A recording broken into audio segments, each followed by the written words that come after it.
Labda niseme na mimi nimeona kwenye mitandao mbalimbali ya kijamii taarifa kwamba pale Temeke kuna x-ray machine hazifanyi kazi na watu wamezungumza mambo mengi. Labda niseme hakuna wakati ambapo serikali imewekeza katika vifaa tiba kama wakati huu. Serikali ya awamu ya 6. X-ray tunazozungumzia Temeke zipo katika halmashauri zote nchini. Na tunazungumzia digital x-ray. X-ray za kisasa kabisa.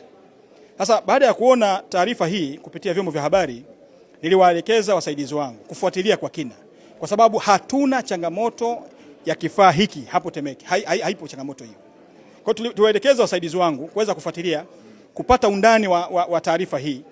Na hivi tunavyozungumza mashine zote zinafanya kazi vizuri baada ya ufuatiliaji, lakini tumegundua kwamba kuna usaliti mkubwa uliofanyika pale Temeke katika eneo hili.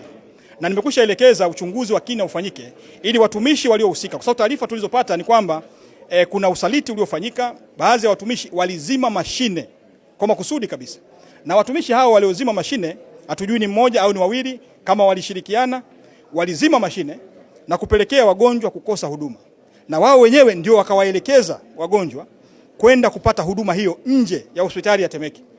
Kwa hiyo jambo hili tunalifuatilia kwa kina, na niseme wazi tu, mtumishi yoyote katika wizara hii atakayehusika kwenye usaliti wa namna hii, sio tu kwamba atafikishwa kwenye vyombo husika, tutamfukuza na hatapata ajira yoyote ndani ya serikali.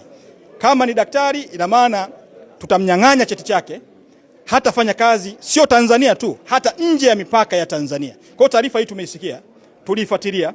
Hivi tunapozungumza hakuna mashine ambayo haifanyi kazi pale Temeke. X-ray zote ambazo ziliripotiwa kwamba hazifanye kazi, zote zinafanya kazi vizuri.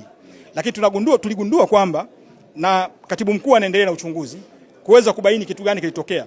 Lakini tumepata taarifa kwamba kuna usaliti uliofanyika, ambapo baadhi ya watu wasio waaminifu, watumishi wa serikali, walizima kwa makusudi ili kuwaelekeza wagonjwa kwenda kupata huduma hiyo katika vituo ambavyo si vya serikali. Baada ya kuligundua hivyo, tulituma wataalamu wetu siku ya jana, walikwenda kuangalia, waliziwasha zile mashine na waliangalia mashine hazina tatizo lolote.